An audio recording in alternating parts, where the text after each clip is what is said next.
13장 1절에서 9절 한 절씩 교도하고 마지막 절 같이 보겠습니다. 유다의 왕 아하시아의 아들 요아스의 제23년에 예후의 아들 여호아하스가 사마리아에서 이스라엘 왕이 되어 17년간 다스리며 여호와 보시기에 악을 행하여 이스라엘에게 범죄하게 한 느밧의 아들 여로보암의 죄를 따라가고 거기서 떠나지 아니하였으므로 여호와께서 이스라엘에게 노하사 늘 아람 왕 하사엘의 손과 그의 아들 베나닷의 손에 넘기셨더니 아람 왕이 이스라엘을 학대함으로 여호아스가 여호와께 간구하매 여호와께서 들으셨으니 이는 그들이 학대받음을 보셨습니다. 여호와께서 이에 구원자를 이스라엘에게 주심에 이스라엘 자손이 아람 사람의 손에서 벗어나 전과 같이 자기 장막에 거하였으나 그들이 이스라엘에게 범죄하게 한 여로보암의 죄에서 떠나지 아니하고 그 안에서 따라 행하며 또 사마리아의 아세라 목상을 그냥 두었더라.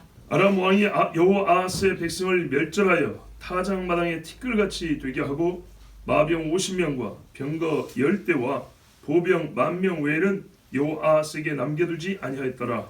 여호아스의 많은 사역과 행한 모든 일과 그의 업적은 이스라엘 왕 역대 지략에 기록되지 아니하였느냐. 여호아하스가 그의 조상들과 함께 자매 사마리아에 장사되고 그 아들 요아스가 대신하여 왕이 되니라. 아멘. 유다의 왕 아하시아, 유다의 왕 아하시아, 요아스 왕의 아들입니다. 7살에 왕 된 사람 아시죠? 요아스. 그 사람의 아들인데 잘못 말했군요. 유다의 왕 아하시아의 아들 요아스.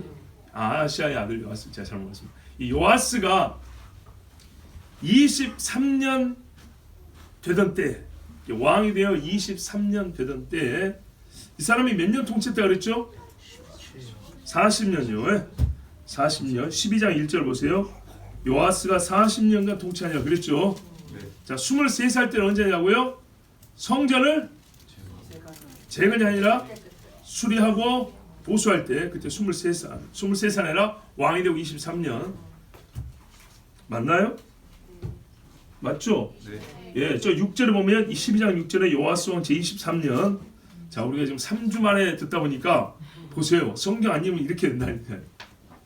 요때 요아스는 밑에서 남쪽에서 성전 수리하고 있을 때 북쪽에서는요. 누가 왕이 됐습니까? 그렇죠. 예후가 죽었어요. 예후가 죽고 예후의 아들 여호아하스가 사마리아에서 왕이 됐습니다. 왕이 교체가 됐습니다. 근데 이 북쪽의 왕이 몇 년 왕 재위를 했냐? 몇 년 했어요? 17년. 그러면 남쪽에 요아스 40년 했는데 지금 23년 갔죠? 그럼 17년 남았죠? 뒤에 17년이 같아요. 남쪽에 요아스 17년, 북쪽에 여호아하스 17년 똑같아요.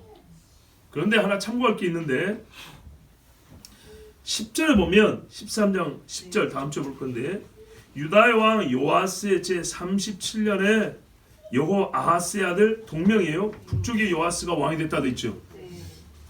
아니 우리 아버지 죽은 때랑 남쪽 왕 죽을 때랑 똑같으니까 40년이라고 그래야 되거든요. 남쪽의 왕 40살 될 때 북쪽의 왕도 17년 왕노라고 죽었다고요. 40년 왕 할 때 17년 왕에서 뒤에 17년이 똑같으니 같이 죽었다고요. 근데 북쪽에서는 3년 전에 아들이 또 왕이 됐대요. 이렇게 우리가 성경을 봐야 이렇게 뭐랄까요? 이런 말씀들을 모순이라고 찾아내는 사람도 있어요.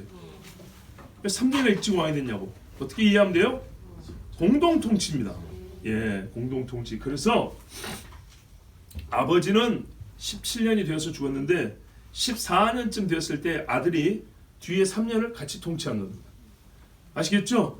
예, 이렇게 해서 10절 같은 보면 유다의 왕 요아스 37년에 아직 40년 안 됐는데 여호아하스 북쪽에서는 벌써 그 다음 왕이 세워졌다.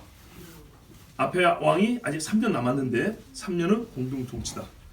자, 이때 북쪽에 이제 여호아하스가 예후의 아들인데 어떻게 살았냐 했더니 여호와 보시기에 악을 행하였다 그랬어요. 여러분 한 사람의 삶을 설명할 때 하나님 보시기에 악하다, 하나님 보시기에 선하다, 딱 둘 중에 하나를 선택할 수밖에 없다면 어디에 들어가야 되겠습니까? 선하다고 들어가야 되겠죠. 반드시.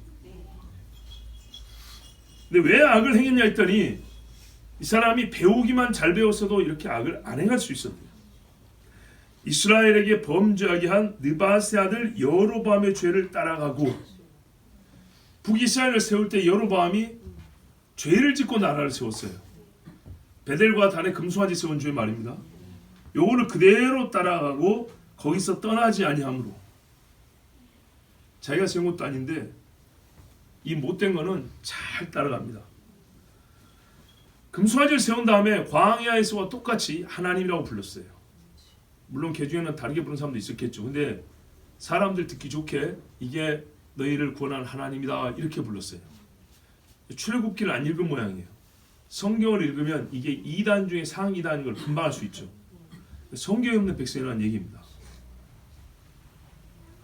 예루살렘에 못 올라가게 하려고 한 것인데 하나님 이름을 부르지만 완전히 다른 신을 만들어놨어요. 여러분, 마태복음 보면 아주 중요한 말씀 있죠.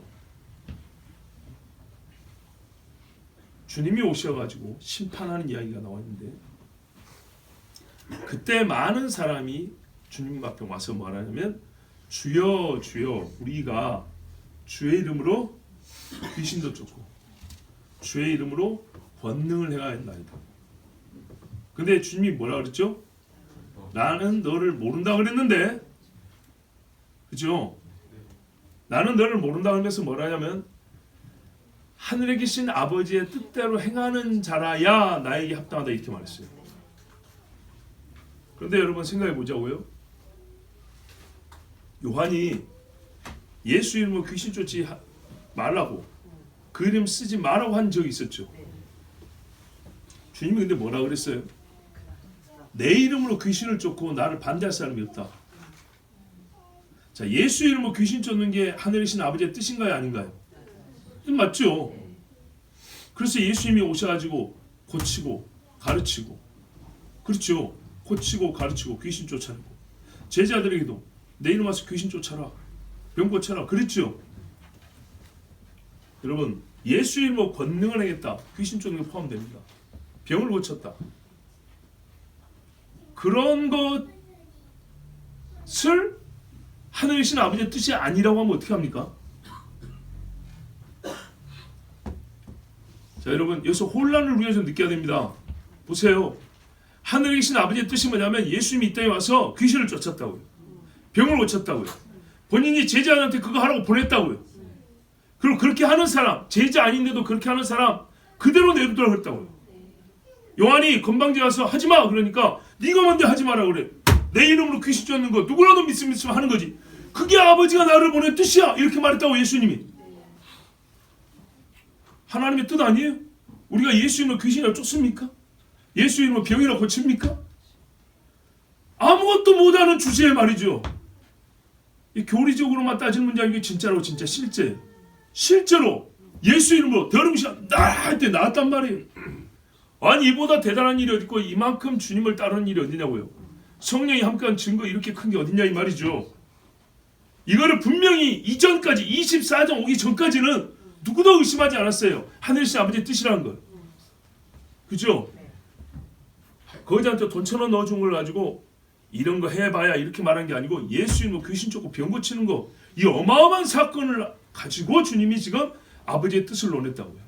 그러니까 여러분 듣는 우리 입장에서 굉장히 큰 경고의 말씀을 들어요. 근데 뒤에 뭐라고 붙었냐면 불법을 행하는 자들이라고 그랬어요. 이게 문제죠. 하늘이신 내 아버지의 뜻대로 행하는 것이 두 가지였다는 겁니다. 아니 아버지의 뜻대로 행하는 것이 예수 이름으로 귀신 쫓는 것이었다면 이것만 해서만 되는 게 아니고 네 일상생활에서 매사에 평시에 밥 먹는 거, 돈 버는 거, 돈 쓰는 거, 가정생활하는 거, 친구 사귀는 거, 연애하는 거, 결혼하는 거, 이 모든 일에 아버지의 뜻이 있어야 된다는 겁니다.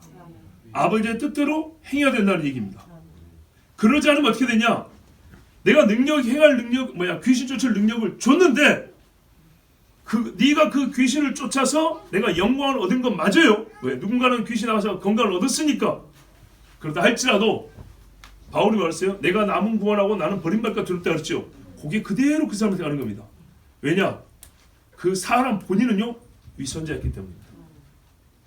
주님이 그를 썼다는 거하고 그 사람 자체가 어떤 인간인가 하고는 다른 거예요. 아시겠죠? 모세 시대에 성막으로 나오라니까 기분 나쁘다고 모세한테 거역한다고 안 간 사람들이 있었어요. 2사람 정도 있었어요. 근데 하나님이 예언의 영을 보여줬어요. 그 2사람이 자기 장막에서 예언을 했어요. 여호수아 보고 기분이 너무 안 좋은 거예요. 안 좋은 정도 아니라 화가 났어요.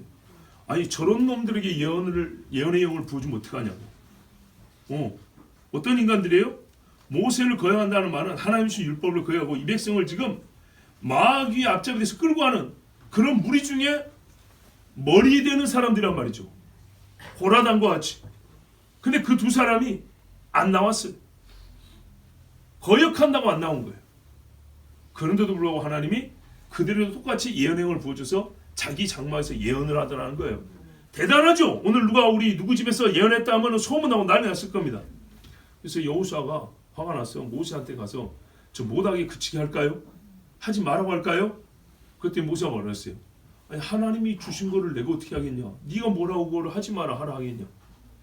만일에 우리가 그 고린도 교회처럼 예배 시간에 소란스럽게 하면 막을 수 있지만 자기 집에서 하나님 주신 대로 예언을 하는데 그거를 내가 어떻게 막겠냐? 여기 나온 사람하고 똑같이 하겠다 지금 동시적으로 예언하는 건데 하나님 주신 게 맞다 그랬어요.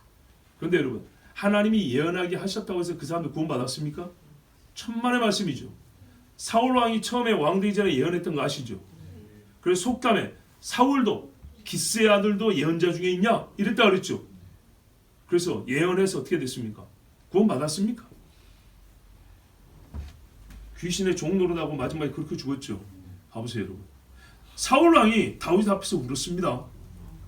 다윗을 놓고 울다 엉엉 울면서 내 아들 다윗아. 굉장히 겸손하죠. 회심에 2번 한 것 같죠. 바뀌었습니까? 그렇습니다 여러분. 잠시 우리가 감화를 받아서 선한 사람과 의인과 비슷한 모양을 냈다고 해서 그것이 그 순간을 우리가 부정적으로 볼 필요는 없지만 그 순간에 그 긍정적으로 볼 수 있는 그 짧은 시간이 그 사람이 본질적으로 바뀌었다는 증거냐? 그건 아니올시다입니다. 아시겠죠? 대단한 능력을 해도 그 사람이 밥 먹을 때 기도를 하냐 안 하냐 이게 더 중요합니다. 어디 가서 안수했더니 막 벌떡벌떡 일어나더라. 그런데 어떻게 해요? 집에 가면서는 온갖 잡욕을 하면서 세상 것들 막 세상 친구들하고 쓸데없는 막 이야기하면서 누가 성경 말씀에 야 너 예수 믿는 애가 그러면 되냐? 아이 상관없어. 이렇게 하나님의 말씀을 무시한다든지 하나님을 경홀히 여기는 그런 언사를 한다. 그러면서 무대나 강단에 올라가면 여호와께서 말씀을 이런다. 어떻게 한다고요? 불법을 행하는 자라 이렇게 말한다.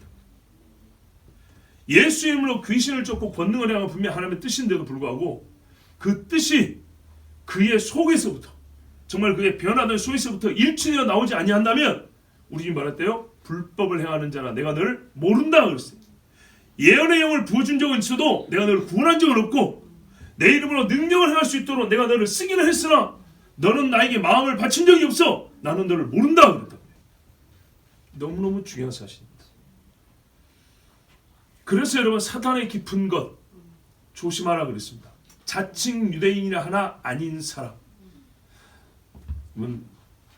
제가 작년이죠. 어제 마지막으로 읽은 책이 뭐냐면 심판날에 다시 만나게 될 목사와 성도들 이란 책입니다. 조나단 에즈워즈가 딱 여기 23년 목회한 교회에서 마지막 고별 설교할 때 한 설교문입니다. 그게 조나단 에즈워즈의 유명 설교 중에 하나로 꼽혀 있습니다. 굉장히 깁니다. 설교가 엄청 길어요.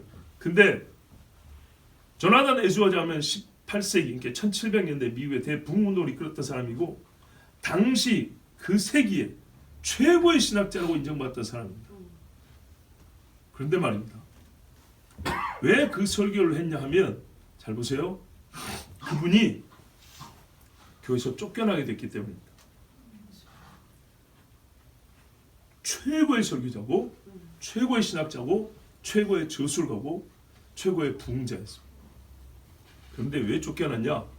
이유를 잘 들어보세요. 교회에 보니까 불신자가 있는 거예요. 불신자가 있는데 세례는 받은 거예요. 성찬식을 하려고 하니 양심상 자기가 신앙, 감정론, 자유의진론, 칭의론 정말 대목회자와 신학자로서 수많은 사람들을 옳은 길로 인도하는 진짜 청교도의 우두머리 정도 되는 그런 위치에서 진짜 대작들을 써내면서 가르쳤어요. 그런데 정작 본인이 사역하는 교회에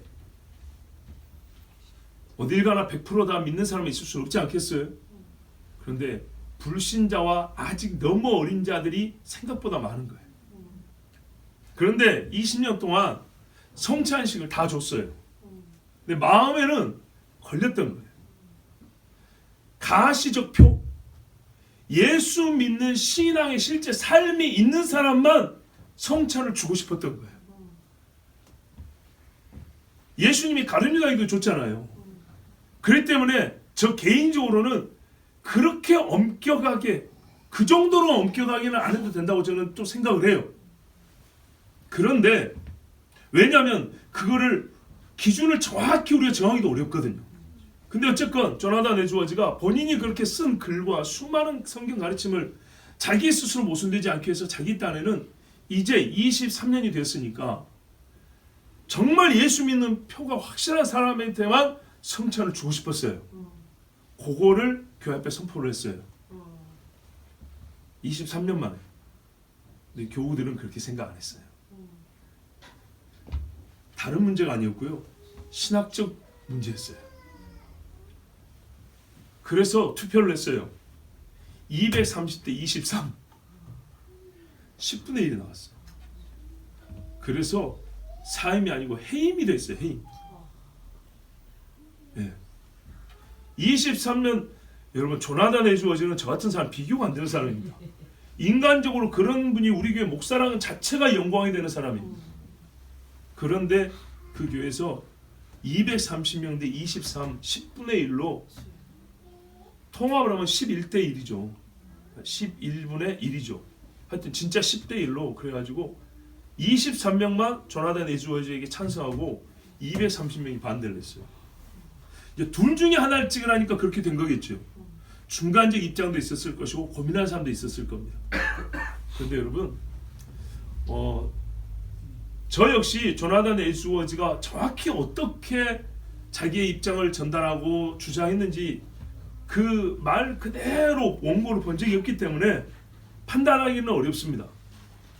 그러나 가식적 증거가 있어야 된다라는 것이 세례 아니 성찬의 증거라면 틀린 말도 아닌데 사실 그게 우리 인간으로서 판단하기가 굉장히 어렵습니다. 아마 그 어려움 때문에 반대하는 성도들이 있지 않았을까 그렇게 생각합니다. 그런데 이제 이게 중요합니다. 마지막에 이분이 그래서 해임을 당하면서 마지막 설교를 할 때 어떻게 했냐면 자기를 찬성했던 사람들과 반대했던 사람들 모두에게 신앙의 권면을 줬어요. 그리고 우리 서로 더 이상 판단하지 맙시다. 하나님의 심판대 앞에서는 모든 것이 사실대로 객관적 사실대로 또 우리의 심정이 하나님 앞에 그대로 드러나. 다 하나님은 세만다고 했으니까 우리 여기 남아있는 성도들끼리 그렇게 싸우지 말고 떠나지만 나도 여러분도 서로 원망하지 맙시다. 이제 이런 이야기 됐어요. 근데 뒤에 가면 또 뭐냐면요. 신앙이 굳건한 사람과 어중간한 사람과 신앙이 없지만 교회 나온 사람들 셋을 나눠서 또 설교를 해줍니다. 그리고 나이가 많은 사람과 어린아이들을 또 나눠서 설교를 해줍니다.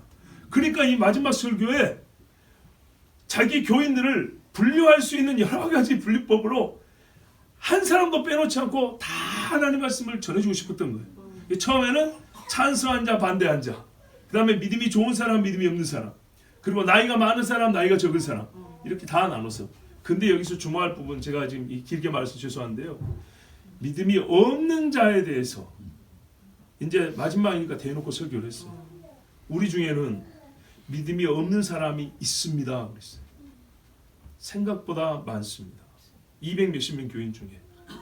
그러면 떠나는 나로서 정말 바라는 게 뭐냐 하면 여러분 하나님의 은혜가 여러분에게 주어질 때 꼭 여러분의 마음을 들여 받으십시오. 주의 심판대 앞에 섰을 때 지금 볼 때는 믿음 없는 사람을 헤어졌지만 그때는 믿음 있는 자로 우리 서로 만납시다 이랬다. 그리고 나 이후에 올 목사를 위해서 여러분 반드시 기도해야 됩니다. 그리고 이제 설교를 마쳤어요. 자 여러분 오늘 제가 이 2절 때문에 이 말씀을 드렸어요. 떠나지 아니하고 뭐 좋은 게 있다고 왜 안 떠났을까요? 한번 생각해 보세요. 여로보암 때부터 여기까지 벌써 몇백 년 흘러갔어요. 앞으로 또 남아 있습니다.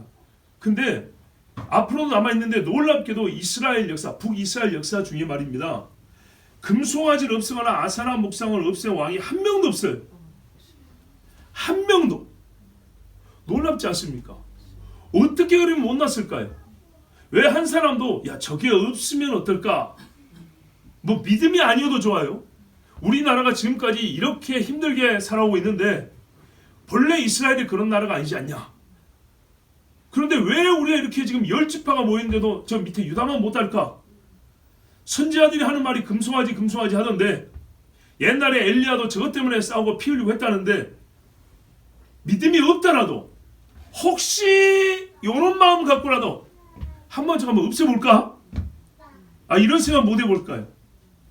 근데 이스라엘 중에는요 다른 일에는 혹시 모른다는 가능성으로 일하는 게 많아도 금송아지 없앤 데는 한 사람도 그런 생각을 한 적이 없다는 얘기입니다. 얼마나 확고하게 따랐는지 나라가 망해자 빠지든 뭐 부강한 나라 되든 어떤 일이 있어도 금송아지는 무조건 세워놓는다는 거예요. 여러분 잘 보세요. 우리가 살면서 잘될 때가 있고 잘못될 때가 있는데 생각을 못하는 경우가 있어요. 내가 저것만 없애면 혹은 거기까지 못 가면 저것을 없애면 어떻게 할까라는 생각 한 번쯤 해볼 수 있다 이 말이죠. 내가 이것 때문에 나라가 이렇게 망해가는가? 내가 이것 때문에 우리의 신앙이 커가지 못하는가? 내가 이거 한번 혹시 선지자들이 그러던데 목사들이 그러던데 혹시 모르니까 이거 한번 없애볼까? 그러고라도 금송아지 한번 없앴다면 어떻게 됐을까요? 그 시대가 어려워졌을까요? 평안해졌겠죠. 그리고 그 다음 세대가 뭘 배웠을까요? 세워진 금송아지를 배우지 않고 없앤 역사 중에 한 왕을 모범으로 배울 수 있겠죠. 우리 역사에는 금송아지를 세운 왕이 있었고 없앤 왕이 있었다. 최소한 둘 중에 하나라도 고를 수 있을 거 아닙니까? 그런데 왕까지 세워놨더니 한 사람의 왕도 금송아지 없앤 왕이 없었어요. 하나님이 저 아수르를 불러다가 박살내기 전까지 자기 손으로 금송아지를 없앤 왕이 한 명도 없었다고요. 이스라엘이. 우리 믿는 자의 집 안에 가면 없애야 될 것들이 있는 경우가 있어요. 뭐가 그리 아까운지 절대로 안 없애고 그거를 가만 두는 경우가 있어요. 올해는 없애십시오. 거기서 떠나지 아니함으로 도대체 무슨 이익이 있었다는 겁니까? 아무 좋은 것이 없었어요. 아무 좋은 것이 이 나라에 좋은 것이 하나도 없었어요. 역사를 봐도 이 금송아지를 세워가지고 우상 숭배해가지고 잘된 사람을 이스라엘 전 역사에서 단 한 번도 잘된 것을 보여준 적이 없어요. 배움이 없는 겁니다. 이게 우리의 믿음의 조상들을 통하여 배우지 못하는 겁니다. 떠나지 아니하였다. 그런데 누구는 떠났냐? 하나님은 떠났죠. 그들의 마음에 하나님이 있어 떠났다고 해요. 마음에 하나님도 신하며 사실 가만 보면요 어떤 이득이 있어서가 아니에요. 하나님이 싫어서 그런 거예요. 하나님이 싫어서. 그러면 어떻게 하죠? 하나님이 그 상실한 마음대로 내버려 둔다 그랬죠. 3절 보세요. 여호와께서 이스라엘에게 노하사 사랑하지만 거역하는 자에는 하나님이 사랑하면서도 노하세요. 또 노하면서도 긍휼을 베푸세요. 늘 아람왕 하사엘의 손과 그의 아들 베나단의 손에 넘기셨다 했습니다. 그러니까 이 북쪽에 여호아하스는 17년 내내 전쟁을 했던 거예요. 그것도 지는 전쟁을 17년 동안 죽을 때까지 했던 겁니다. 강했어요. 군대도 컸고. 그렇지만 하나님이 넘기시면 절대 못 이깁니다. 자기 생각으로 이길 줄 알았겠죠. 버틸만 하다고 생각했겠죠. 그런데요, 하나님이 넘기면 안 넘어갈 자가 없습니다. 우리 건강도 말입니다. 제 아무리 좋아도 하나님이 탁 꺾어버리면 일어납니까? 못 일어납니까? 절대로 못 일어납니다. 예. 평시에 건강 조심한다고 운동할 것이고 먹는 것도 조심할 거, 이거는 평시에 우리가 해야 될 일입니다. 그러나 항상 인정해야 됩니다. 내가 그리 할지라도 생명의 주권자인 하나님이 걷어가면 끝난다. 이걸 늘 인정해야 됩니다. 아람 왕이 이스라엘을 학대했다. 참, 근데 이 왕이요, 그래도 못난 중에 잘한 게 하나 있는데 하나님께 간구했다 그랬습니다. 여호와께 간구했다. 그리고 하나님이 들으셨다. 신명기 4장 7절에 우리 하나님 여호와께서 우리가 그에게 기도할 때마다 우리에게 가까이 하신 것 같이 그 신이 가까이 함을 받은 백성이 누구냐 그랬습니다. 아니, 죽은 신, 그 거짓 신들이 어떻게 기도한다고 가까이 하겠습니까? 그럴 수 없죠. 근데 하나님은요, 잘 보세요 여러분, 기도할 때마다 가까이 안 돼요. 환난 때도 마찬가지예요. 정말로 환난 때도. 저는 어릴 때 환난을 생각하면 무섭기만 했어요. 무섭기만. 지금 이제 나이가 좀 들고 오히려 식구들이 있어가지고 더 무서워야 되는데 그때보다 안 무섭습니다. 왜 그런지 압니까? 환난에 대하여 처음 들은 소리는 핍박을 들었기 때문이에요. 근데 성경에는 뭐가 나와 있냐면 핍박만 있는 것이 아니고요, 하나님의 보호하심이 나와 있어요. 하나님이 지키심이 나와 있어요. 그리고 그 신뢰가 광야에서 나타나고 사사시도 나타나고 다윗에도 나타나고 다니엘에도 나타나고 얼마나 많이 약속이 주어졌는지 몰라요. 그래서 옛날보다 훨씬 더 구체적으로 알았기 때문에 더 무사될 이유가 많은데, 하나님이 주신 약속도 있기 때문에 옛날보다 훨씬 평안 가운데 그때를 지금 준비하고 기다리고 있습니다. 여러분, 진짜로 우리가 예수 믿는 사람이요, 소망으로 삽니다. 예, 소망이 없으면 두려움을 이겨낼 수가 없고 환난의 때를 견뎌낼 수가 없습니다. 이렇게 기도할 때 하나님이 들으신다라는 믿음, 들으셔서 하나님이 응답을 주신다는 소망을 꼭 가지시기 바랍니다.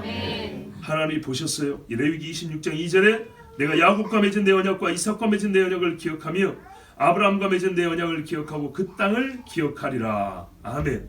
언약, 그 조상들과 맺은 언약을 기억해서 하나님이 부르면 내가 여기 있다 그렇게 한답니다.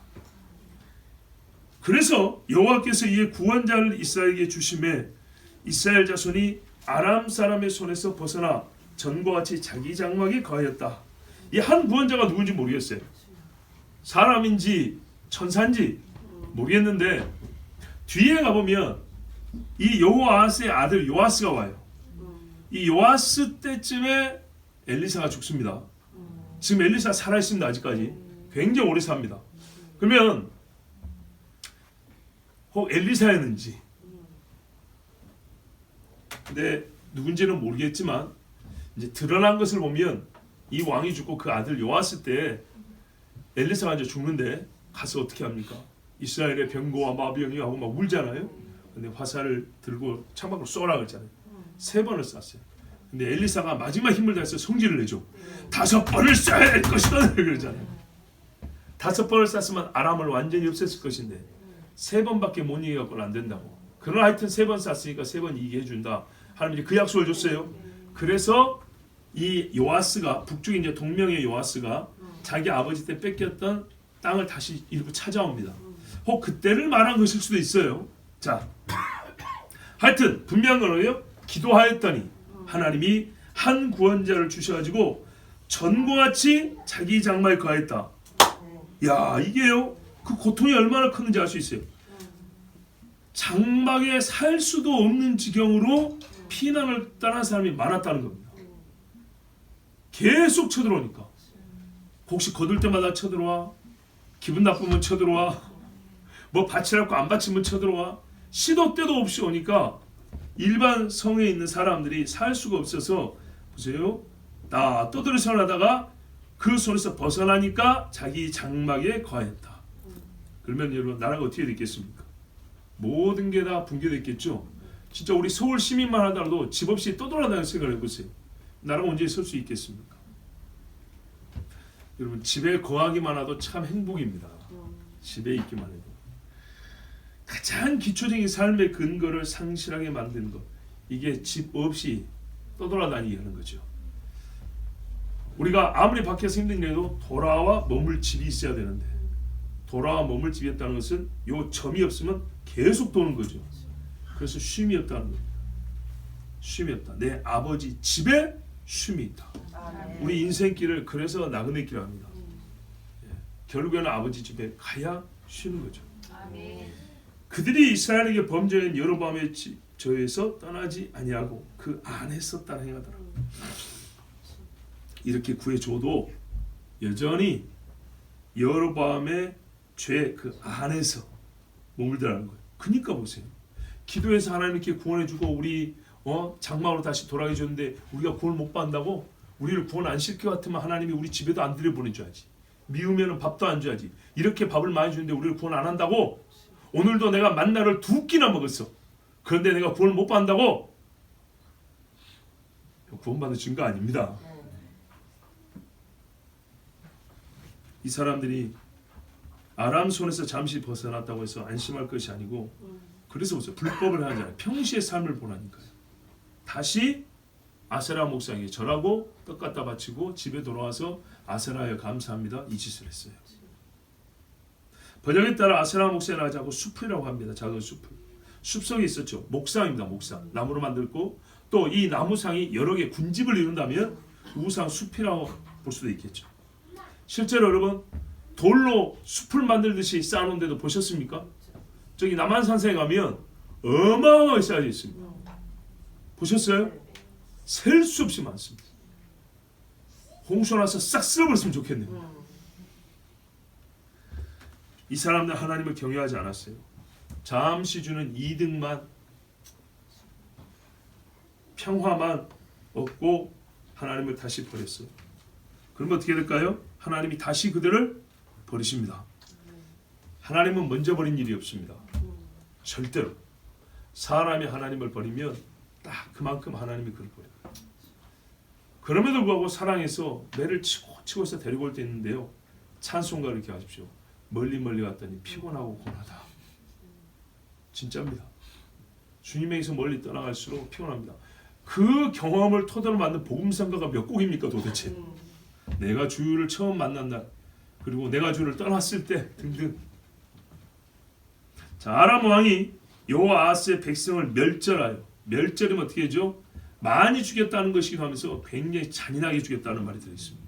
씨를 말려버렸다는 거예요. 타작마당에 티끌같이 되게 했다. 타작 해 보셨거나 옆에서라도 보신 분은 알 거예요. 타작마당에 티끌. 이게 뭐냐면 곡식 껍데기 내지는 그 줄기들을 그냥 빻아버린 겁니다. 아주 작아요. 티끌 후 하면 날리는. 흩어지고 버려지고 방치되고. 이게 티끌입니다. 흩기가 너무 쉬워요.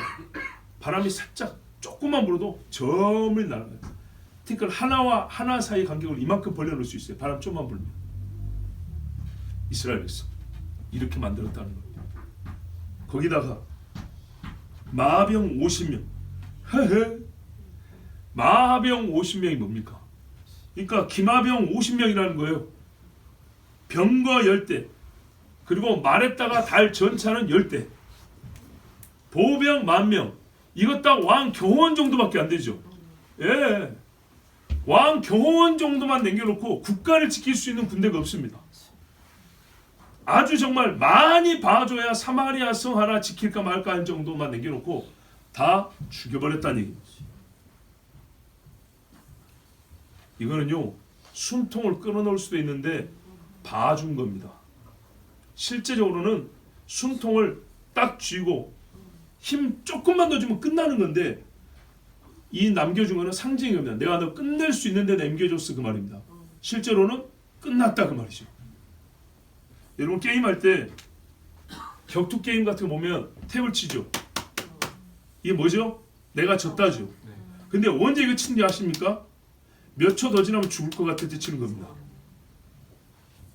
실제 니 죽고 나 죽자 게임이었으면 요거 쳐도 소용이 없고 요거 치는 때는 언제냐면요, 숨 끊어지기 직전입니다. 그러면 요거 못 치고 몇 초 더 지나면 기절하고 죽습니다. 아니면 뼈가 불러져서 진짜 불구가 돼버립니다. 제기 불능 상태. 그때 이렇게 치는 겁니다. 완전 내가 졌다, 항복입니다. 그러니까는 실전이었으면 죽었다 그 말입니다. 죽었다. 이스라엘이 죽은 겁니다. 베드로후서 2장 20절 이하에 이런 말씀이 있습니다. 만일 그들이 우리 주 되신 구주 예수 그리스도를 알므로 세상의 더러움을 피한 후에 다시 그 중에 얽매이고 지면 그 나중 형편이 처음보다 더 심하리니 의의 도를 안 후에 받은 거룩한 명령을 저버리는 것보다 알지 못하는 것이 도리어 그들에게 나으니라. 참된 속담에 이르기를 개가 그 토하였던 것에 돌아가고 돼지가 씻었다가 더러운 구덩이에 도로 누웠다는 말이 그들에게 응하였도다. 아멘. 하나님이 구원해 줬으면 그 구원 안에 있어야 될 거 아닙니까? 스스로 나간다고요. 히브리서 6장 4절 8절에 한번 비침을 얻고 하늘의 은사를 맛보고 성령에 참여한 바 되고 하나님의 선한 말씀과 내세의 능력을 맛보고 타락한 자들은 다시 새롭게 하여 회개케 할 수 없나니 이는 자기가 하나님의 아들을 다시 십자가에 못 박아 현재의 욕을 보임이라. 땅이 그 위에 자주 내리는 비를 흡수하여 밭가는 자들의 쓸기에 합당한 채소를 내면 하나님께 복을 받고 만일 가시와 엉겅퀴를 내면 버림을 당하고 저주함에 가까워 그 마지막은 불사름이 되리라. 아멘. 무슨 말입니까? 하나님이 한번 빛을 비춰줬어요.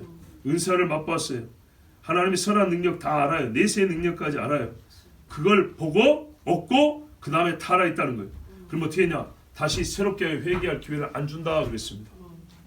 이런 마치 비유하자면 하늘에서 비를 내렸는데 그 비가 있어야 사는 거 아니겠어요? 근데 그 비를 흡수해서 곡식을 내는 사람들 쓸 수 있는 채소를 내는 땅이 있는가 하면 아무도 먹지 못한 가시와 엉겅퀴를 내는데요.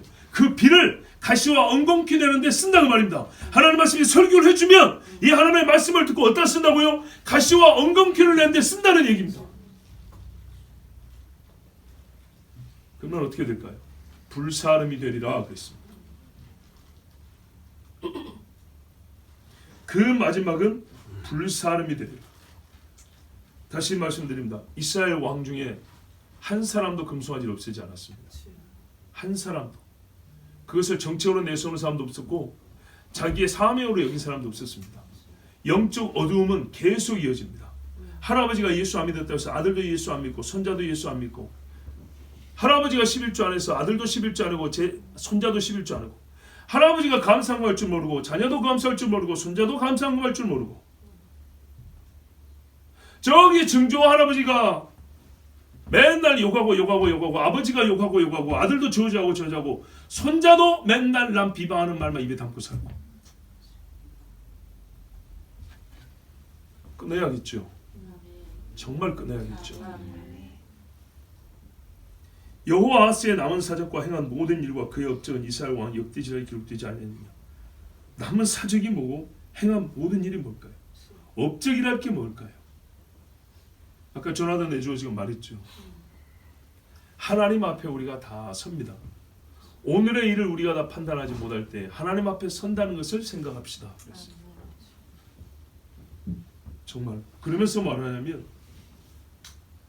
내가 원망하지 않고 분노하지도 않고 하지만은 이거 하나는 꼭 기억하십시오. 나는 여러분과 23년 있을 동안에 항상 무엇이 참 신앙인지를 가르쳐왔고 하나님의 말씀을 거역하는 자들에게 내리는 하나님의 진노와 심판에 대해서도 공이 똑같이 가르쳐 경고해 왔던 것을 기억하십시오.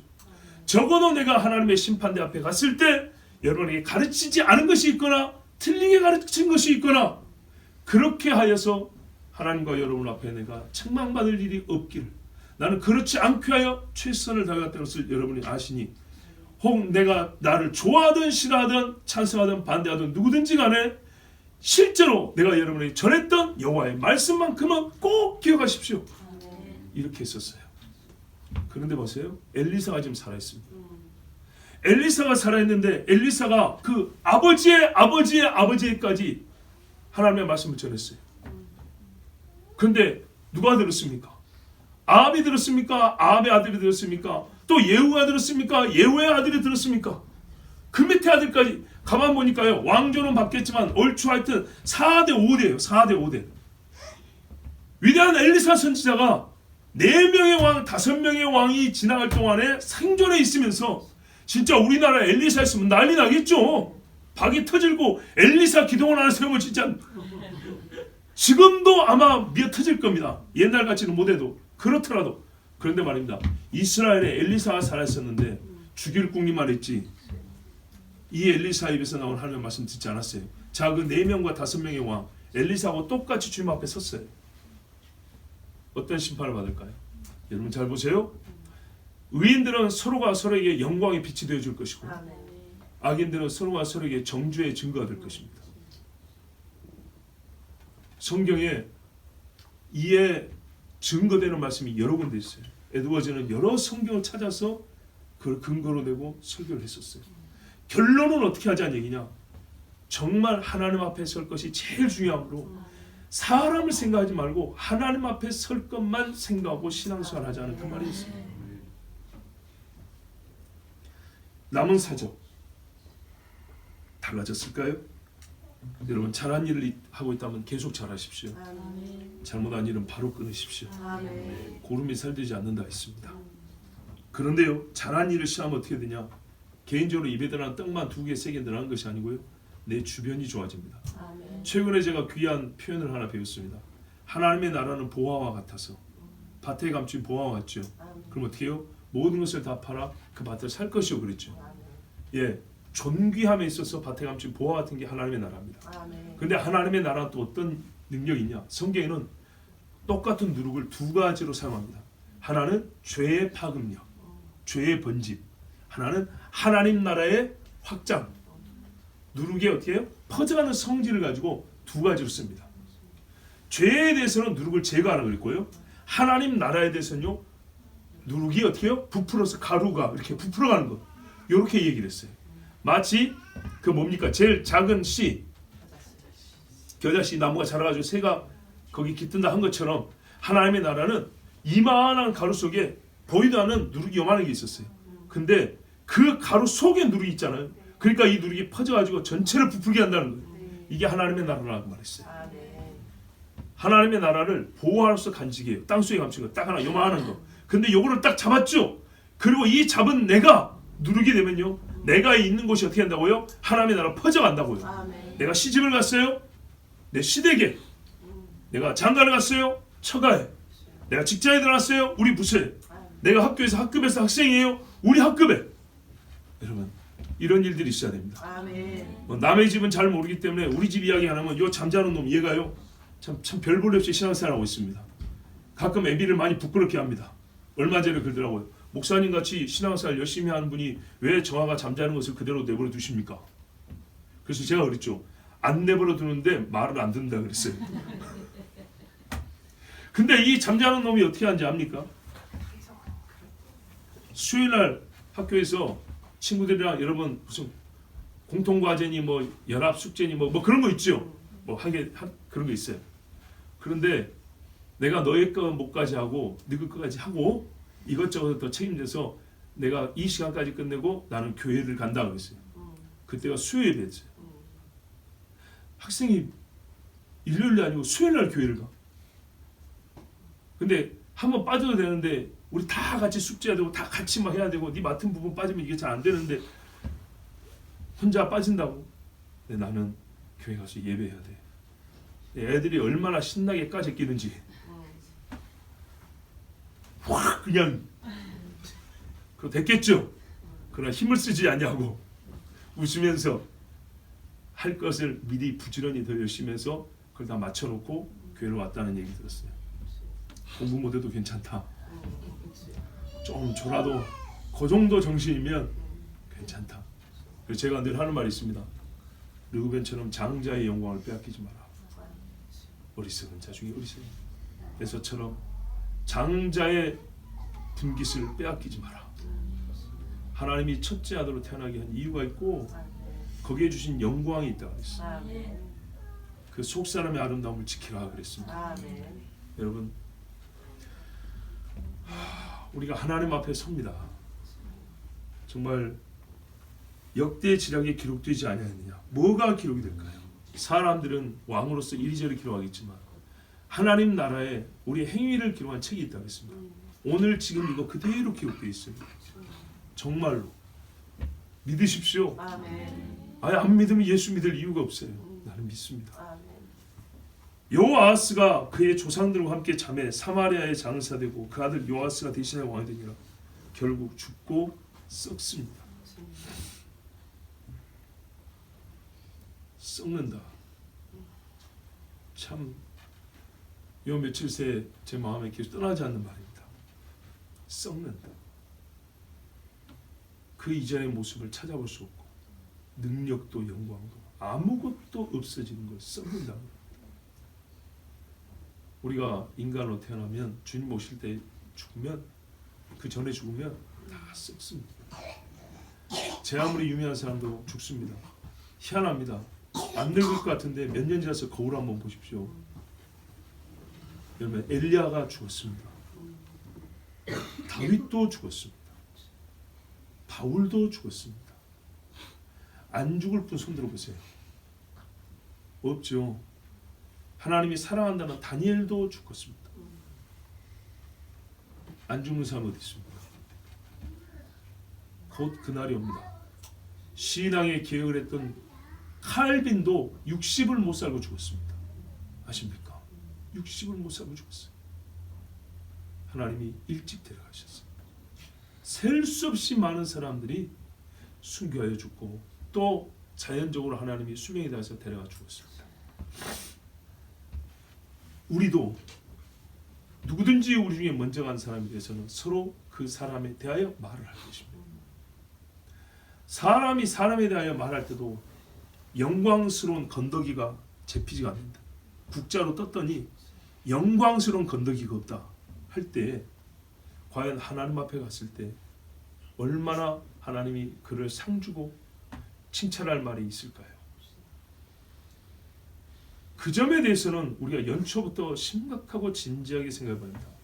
자기 자신에 대하여 내가 하나님 앞에 섰을 때 너와 내가 남남으로 주 앞에 설 때 우리는 완전한 지식을 갖지는 못합니다. 지금보다 낫지만 그래서 무슨 말이냐 하나님 앞에 섰을 때 생전에 한 번도 못 본 사람은 크게 반가울 일이 별로 없습니다. 같이 구원받았다는 것이 좋지. 그러나 내 식구는 알아봅니다. 내 성도는 알아본다고요. 그래서 우리가 이 땅에서의 일이 그 앞에서 셈이 되고 계산이 된다는 얘기입니다. 이 기억을 갖고 우리가 주님 앞에 섭니다. 부인이었던 거 압니다. 자식이었던 것도 압니다. 우리가 다퉜던 것도 기억할 것이고 사랑했던 것도 기억할 것이고 헌신했던 것도 생각날 것이고 함께 동요했던 것들도 다 좋은 기억으로 거기 같이 갈 겁니다.